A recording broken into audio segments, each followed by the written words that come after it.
আমরা আপনাদেরকে কিছু করি না, কিন্তু এইটা আর হবে না। আমি আপনাদের ভাই, আমি আপনাদের ছেলে, আমি আসছি, আর কিছু পারি না পারি হয়তো চলেই যাব, আবার হয়তো এমপি হব না কোনোদিন, তাও যতদিন আছি আপনাদের আত্মীয় হয়ে থাকতে চাই। যতই চাপ দেন, আমার শরীরে রক্ত থাকতে আমি দুর্নীতি করতে দেব না, দেব না তো দেবই না। আসসালামু আলাইকুম দর্শক, দেশ ও দেশের বাড়ি থেকে যারা এই মুহূর্তে আমার ভিডিও ওপেন করেছেন সবাইকে অসংখ্য অসংখ্য ধন্যবাদ। দর্শক, প্রথমেই শুনবেন শিরোনামে আজকের এখানে বাংলার তিন ফাটাকিষ্ট একত্রে হয়েছেন বিরুদ্ধে, বিশেষ দুর্নীতির বিরুদ্ধে। প্রথমত জুনায়েদ আহমেদ, দ্বিতীয়ত হচ্ছে ব্যারিস্টার সুমন, তৃতীয়ত হচ্ছে আরেক ফাটাকিষ্ট, বর্তমানে অনেক নামি দামি একজন লোক, উনি হচ্ছেন নিক্সন চৌধুরী। বর্তমানে এই তিন ফাটাকিষ্ট নিয়ে আজকের এই এপিসোড, আজকের এই ব্লগ, আজকের এই নিউজ। দর্শক, আপনারা ধৈর্য সহকারে ভিডিওটি দেখবেন। আজকে এই ভিডিওর মধ্যে অনেক কিছু মজার জিনিস আছে, যে জিনিসগুলো হচ্ছে তিনজন নেতা অর্থাৎ তিনজন নায়ক যদি একখানে দাঁড়ায়, এক জায়গায় দাঁড়ায়, তাহলে কি সৃষ্টি হতে পারে? হবে ভূমিকম্প। আজকে দুর্নীতির ভূমিকম্প হবে এই ভিডিওতে, এবং তিনজনই ভূমিকম্প নায়ক। আজকে দুর্নীতি কাহাকে বলে, কত প্রকার, শিখিয়ে দেওয়া হবে এই তিনজন ব্যক্তির কাছ থেকে। এরা তিনজন ব্যক্তি যদি আগামীতে বাংলাদেশে একত্র হয়ে কাজ করতে পারে, ব্যারিস্টার সুমনের পাশে দাঁড়াতে পারে, আমার মনে হয় এই প্রতিনিয়ত এই দুর্নীতিগুলো থেকে বাংলাদেশ অনেকটাই শান্তি পাবে, সরকার অনেকটাই শান্তি পাবে।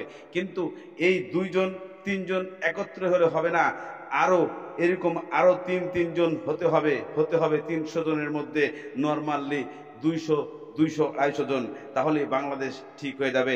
কিন্তু আজকের এই তিনজন যে বর্তমানের আইডল ব্যক্তি, যারা দুর্নীতির বিরুদ্ধে কাজ করছে, তাদের বক্তব্য প্রথমেই আপনাদেরকে শোনানো হোক। চলুন আপনারা একজনের শুনে থাকুন কি অবস্থা।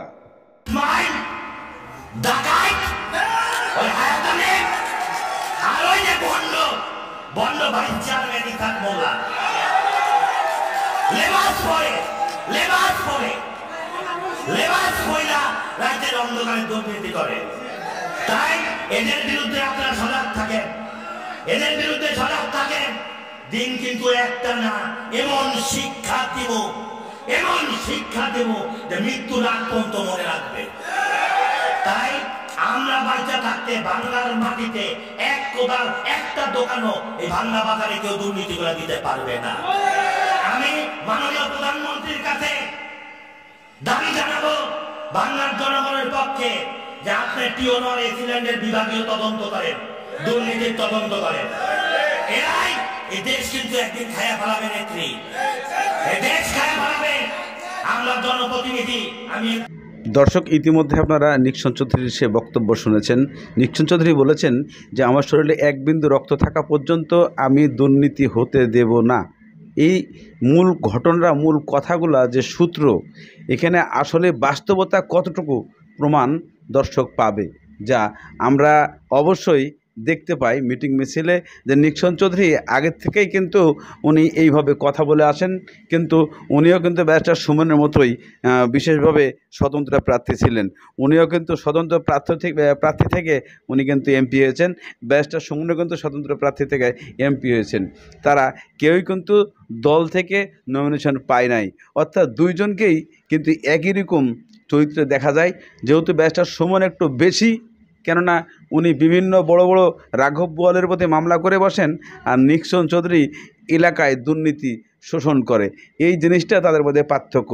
তবে দুইজন যদি ব্যারিস্টার সুমনের মতো একত্র হয়ে যায়, তাহলে কি ঘটতে পারে আমাদের এই দেশে, নাকি তারা আবারও বিশেষ করে নিক্সন চৌধুরী হারিয়ে যাবে? জানতে থাকুন। আমি আপনাদেরকে আবারও বলি, পড়াশোনার জন্য যা লাগে আমি ব্যারিস্টার সুমন ভাই আছে। আর যে বাচ্চার বাবা নাই, মনে রাখবেন এই বাচ্চার জন্য ব্যারিস্টার সুমন ভাই আছে। যে বাচ্চার মা নাই, শুধু বাবা আছে, মনে রাখবেন এই বাচ্চার জন্য ব্যারিস্টার সুমন ভাই আছে। আর কোন চা বাগানের বাচ্চার যদি মাও নাই, বাপও নাই, তাহলে মনে রাখবেন যে ব্যারিস্টার সুমন তার ঘরে পাঠাই দেবেন, এই বাচ্চা পালবো আমি ব্যারিস্টার সুমন তার বাবা। আমার বাসায় অলরেডি দুইটা বাচ্চা আছে চা বাগানের, চারে আমি আমার বাসায় রাখছি। কি কিছু পড়ছে নাকি? কি পড়ছে? আরে খুশিতে বাচ্চা পড়ে গেছে। আচ্ছা আমি আপনাদেরকে আবারও আশীর্বাদ চাচ্ছি।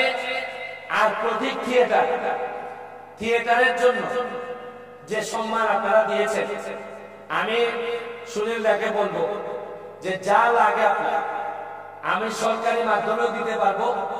আপনার কি ডিমান্ড আছে? আপনারা সবাই বাঙালির জন্য চাইছেন, কিন্তু প্রতীক থিয়েটারের জন্য কেউ কিছু চান না, অথচ প্রতীক থিয়েটার আমাদের দাওয়াত দিয়ে আনছে। এটা আমি আশা করি আপনারা আমার কাছে কিছু চাইবেন, না চাইলেও আমি দেওয়ার চেষ্টা করব, তবে চাইলে আরো ভালো হইতো। আগামী আমার কাছে যে কবিতা বলতাম, টিয়ার কবিতা কি জানি আছে, ইংলিশ না, এগুলা দিয়ে টাকা আসে, আর এই টাকাগুলোই বেশিরভাগ মাইরা দেন হচ্ছে। এবার আমি আইছি তো টাকা আর মারতে দিব না। আমি নিজে মাল বানাইতাম না, অন্য 2 নম্বর লোককে মাল বানাইতে দিতাম না। আমি কোন 2 নম্বর লোককে আশ্রয় প্রশ্রয় দিব না। আমি ব্যারিস্টার সুমন প্রয়োজনে আমি একটি সাইডে দিব, তারপর 2 নম্বর লোককে চুনাঘাট মালের প্রচারিত দিব। আপনারা পড়াশোনা করে আমার হাতকে শক্তিশালী করেন। আমি আপনাদেরকে নিয়ে বঙ্গবন্ধু সোনার বাংলা বানাইতে চাই এবং জননেত্রী শেখ হাসিনার কাছে একটা সুন্দর চুনাঘাট মাধবপুর উপহার দিতে চাই। আপনারা কিচ্ছু করা লাগবে না, খালি পড়াশোনাটা করান। বাচ্চাকে পড়াশোনার জন্য যা লাগে আমি ব্যারিস্টার সুমন দিব। আসেন আপনারা কথা বলে, কারণ আপনাদেরকে ঠকাইতে আপনারা আমাদের সাথে দূরত্ব তৈরি করে ফেলছেন। আপনারা ভাবেন যে আমরা মানুষ ভালো না, আমরা আপনাদেরকে কিছু করি না, কিন্তু এটা আর হবে না। আমি আপনাদের ভাই, আমি আপনাদের ছেলে, আমি আসছি। আর কিছু পারি না পারি হয়তো চলেই যাব, আবার হয়তো এমপি হব না কোনোদিন, তাও যতদিন আছি আপনাদের আত্মীয় হয়ে থাকতে চাই। এই কথা বলে মহান সৃষ্টিকর্তাকে সাক্ষী রেখে আপনাদের ভালো দেখে যেতে চাই। মৃত্যুর আগে, জন্মের পরে আমি যে দেওয়ানি দেখছি, মৃত্যুর আগে যে ভালো দেওয়ানি আমি রেখে যেতে চাই, এটা আমার শপথ। এই কথা বলে দর্শক, ইতিমধ্যে আপনারা ব্যারিস্টার সুমনের বক্তব্য শুনেছেন, যা প্রাণ প্রিয় ভালোবাসার মানুষ ব্যারিস্টার সুমনের যারা প্রিয় ভাই বন্ধুরা আছেন, তারা আজকের এই ভিডিওটা দেখে অনেক যা আপনাদের উৎসাহ দেবে। বর্তমানে একজন মানুষ কতটা নিঃস্বার্থ হতে পারে, একটা মানুষ জনগণের জন্য কতটা কাজ করতে পারে, একটা মানুষ দুর্নীতির বিরুদ্ধে কতটা লড়তে পারে। যেই মানুষটাকে প্রতিনিয়তই দুর্নীতির জন্য হুমকি দেওয়া হয়, যার প্রাণনাশের হুমকি দেওয়া হয়, সেই মানুষটা কখনো পিছু পাওয়া হয় না। সে হলো ব্যারিস্টার সুমন। যে সুমনকে আমরা সুমন বলে ডাকতে পারি, কেননা ব্যারিস্টার সুমন কখনো বলেন নাই যে আমাকে এমপি বলবেন, আমাকে সবসময় সুমন ভাই বলবেন, ব্যারিস্টার সুমন ভাই বলবেন, আমি খুশি হব।